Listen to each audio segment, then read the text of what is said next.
Hi, I'm Elle, and today we're back again with the Rewired Soul. Now, I was just going to move on because I found what I found, I said what I said, and I thought that was enough, especially with the other videos out there right now.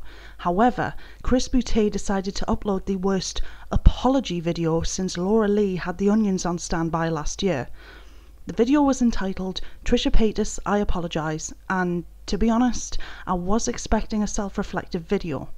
I honestly thought that Chris would take a step back and make some apologies, even if just for some damage control. Now, I'm not going to get too into that because T by Ali ripped Chris apart for that video and I stan everything that she said.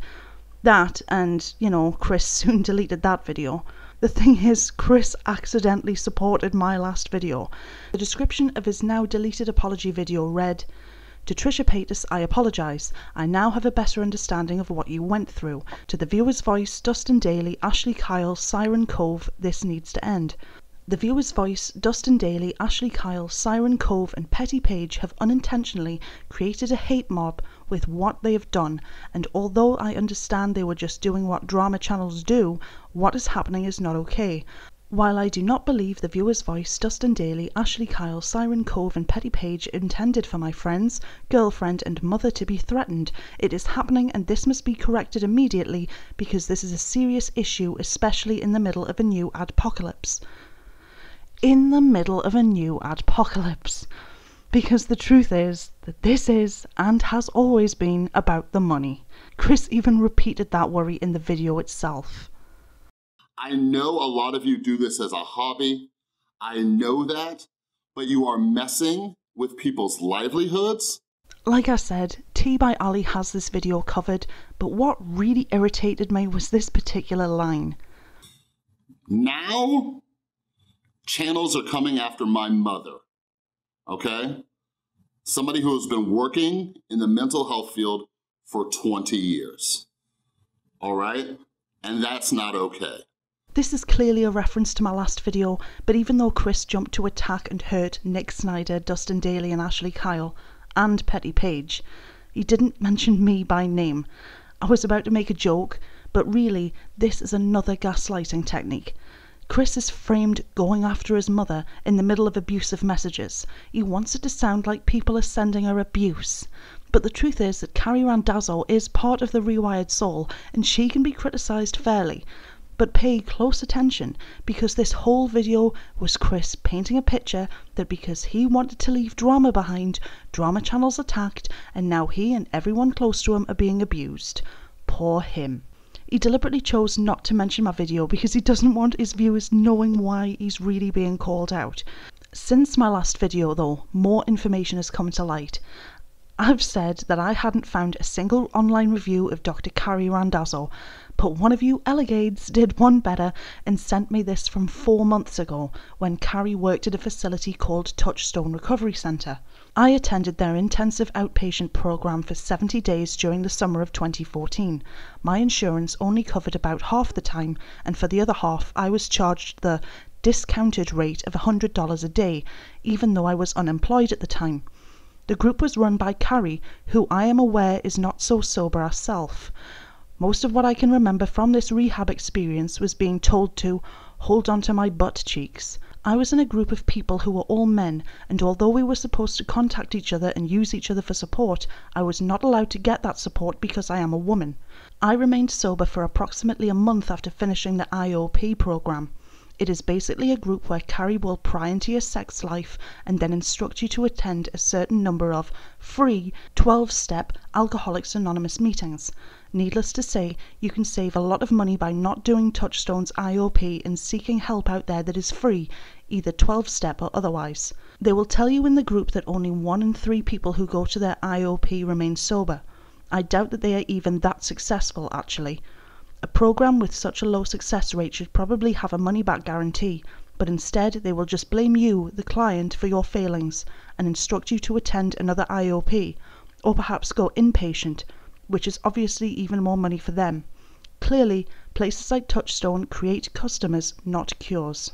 That's obviously only a single review, and it's impossible to tell just how true or fair it is, and I want you guys to bear that in mind. If it's true, and that's a big if, then this is beyond gross, and I really feel horrible for the person that went through that. The one thing in the review's favour is that it was posted online 4 months ago, before any of this drama happened. But it could also be simply an angry review of someone in a difficult stage of their recovery lashing out. I don't know, you won't know, but it is out there. But the biggest rumour at the moment is that there are claims that Carrie Randazzo is not a licensed psychologist, despite everyone seeming to presume that she is. I need to slap a massive disclaimer right here. As you might be able to tell from my accent, I'm British. I really don't have much knowledge about how licenses work in the US. This is all very new to me, and all that I'm going to say is that I want to present what I've found and not found, so that you guys can go and look for yourself. I am in no way making any kind of concrete claims one way or the other. When I first saw the name Dr. Carrie Randazzo, I presumed that Carrie would be a fully licensed psychologist. Since my last video, I've realised how stupid that presumption was. Anyone with a doctorate has the right to call themselves doctor, at least as far as I'm aware, and that does not mean that they are automatically licensed. Like I mentioned in my last video, Carrie linked her CV in both our videos and on the About section of our channel, and her CV states that she achieved her doctorate in 2000. It also states that it was a licensure eligible degree. Now, me not being savvy about how to become a psychologist, I thought that meant that Carrie was a licensed psychologist, which made me question whether it was legal and or ethical to work with Chris and let him put out paid-for courses. Again, disclaimer, I'm not an expert in US law, so I really don't know, and I'll leave that for experts to say either way. What I am saying is, it made me personally side-eye the whole thing and see it as an immoral cash grab. And to be clear, just because something's immoral, that does not mean that it's illegal.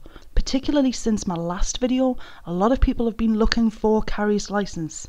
A ton. What I've been hearing is that medical professionals need to have an NPI number, and alongside those masses of people, could I personally find a Carrie Randazzo? Nope. Could I find someone with the same surname that fit a description with an NPI number? Not at all. Could I even find someone with different surnames that Carrie Randazzo was affiliated with, in case our surname changed in the past couple of years? Not a thing. To be honest, I didn't want to make this video in case I wasn't searching correctly. I was really wary. But eventually, I did find a license linked to Carrie. And that license isn't a license to be a professional psychologist. It's a license to be a continued education provider in California, linked to our now defunct Soul Solutions business. As per the last video, Soul Solutions was touted as a business that was there for those in need of help with addiction. What I didn't notice in my last video was that Carrie clearly stated that she was licensed with the California Nursing Board to provide continued education classes. The license was valid between the 15th of November 2012 and the 30th of November 2014. Nothing terrible went on with that. Those licenses only last for 2 years, and then if the person wants to keep the license going, they have to reapply after those 2 years.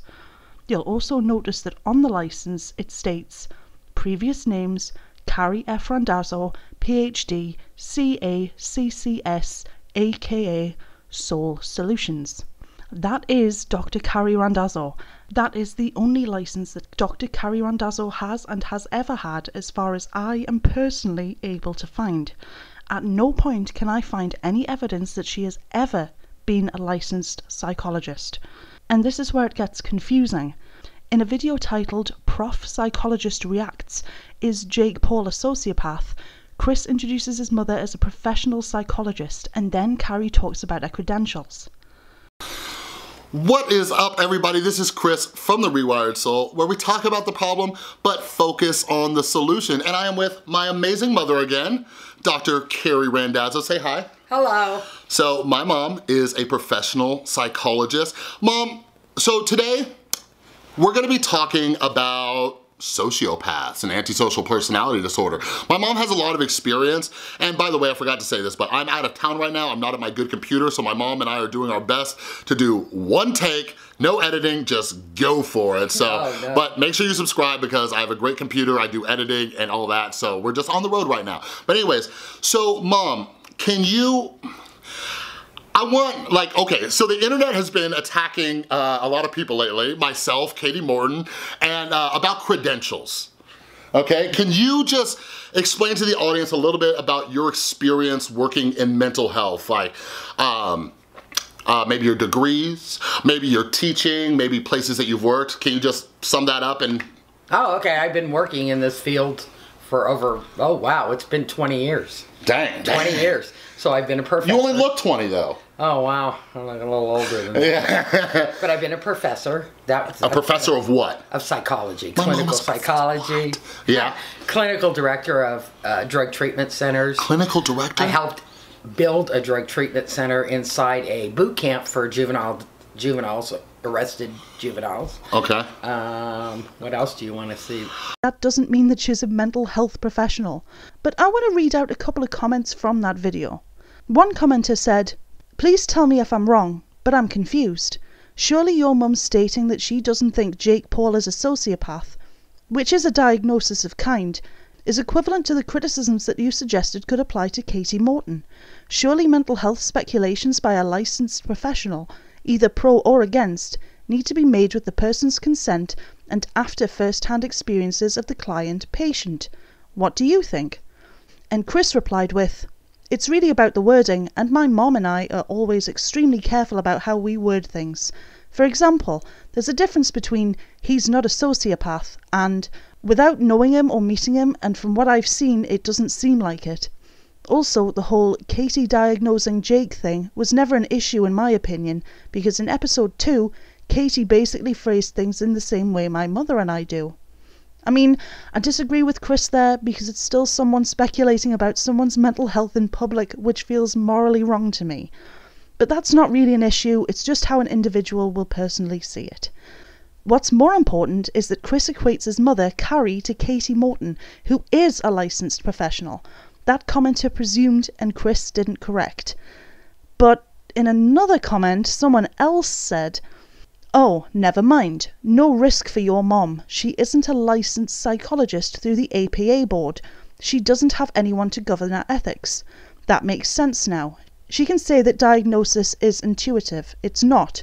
Therefore, she may be missing the ethics violations in question. You have to meet criteria. She hasn't even taught at an APA accredited school. I am sure she helps with those in substance use disorder. That is respectful. Also, neuro-linguistic programming clues to diagnosis, such as eye contact, has so many causes, not just sociopathy. So all of this is Katie Morton level entertainment purposes. Peace to you all." Chris gave that comment a heart and answered with a peace sign, but then Carrie responded with, "Hi, thanks so much for your response. I really need to rewatch what I said. Oh no, I hope people did not think I said that clinical intuition was a top priority in diagnosing. It definitely isn't. I was hoping this was just a layperson video and not a professional education video. I so apologise if that is how it appeared.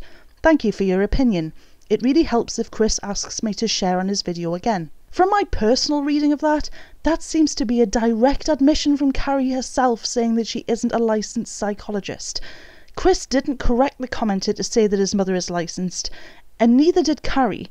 If my credentials were questioned, I would want to correct them. So there's some food for thought. And that's even more odd to me, because thanks to someone pointing this out to me on Twitter, Carrie left a comment on my previous video which was deleted before I even saw it. Someone originally said, "I seriously doubt his mother's," meaning Carrie's, "credentials are valid. I really hope people who are desperate don't fall for this scam." I replied, "There are a lot of rumours right now, but I definitely couldn't say for certain." And Carrie responded, "Wow, I am seriously offended by people that do not know me. I highly encourage you to go to my credentials on my channel. I have absolutely nothing to do with drama channels." When I read the original comment that was left, I presumed that the commenter meant that they doubted that Carrie was licensed. So either Carrie misread and thought that someone was accusing her of not having her degrees, or she manipulated what was said. But I want to lay this all out for you guys really simply. As far as I can personally make out, Dr. Carrie Randazzo is not a licensed psychologist and has never been a licensed psychologist. But Chris and Carrie have been very careful in their wording to make it very easy for viewers to presume that she is licensed. When Chris says professional psychologist, people presume that she has all of her professional credentials in place, but they do choose their wording very carefully, like I said. Professional psychologist to Chris and his mother could very easily mean someone with psychology degrees. Add to the fact that Chris allowed someone to make a clean comparison to Carrie and Katie Morton, and it seems to me that he was intentionally misleading his viewers. But hey, maybe it wasn't intentional. But in my unprofessional opinion, considering how much it seems that the Rewired Soul as a brand wants to make as much money as possible, it certainly feels like a deliberate lie by omission to make both of them seem much more credible than they actually are. And as a final repeat disclaimer, I am not saying anything definitive. I cannot say for certain. I'm British, I'm not a psychologist, I don't know all there is to know about American laws or statutes or anything like that.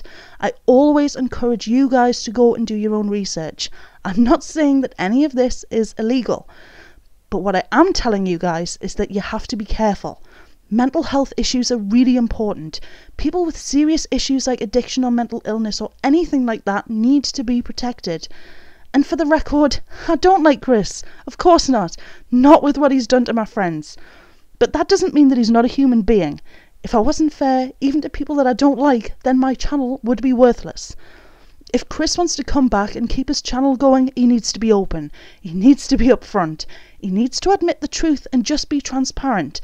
Because if he was open about just wanting to make money from YouTube, if he was reasonable with his course prices, if he was transparent about his mother's involvement and her credentials, and if he just humbled himself, then there would be absolutely nothing to complain about. Until then, like I said, be careful. You guys watching and you guys in the mental health community, take care of yourselves. Because while I'm here exposing something shady, you guys are being hurt. Before anything else, you have to feel safe. That is the really important thing here. And it always will be. As always, like, comment, subscribe, ring the bell, or don't do any of those things because I'm not your mother. And as we say in The Sims, dag dag.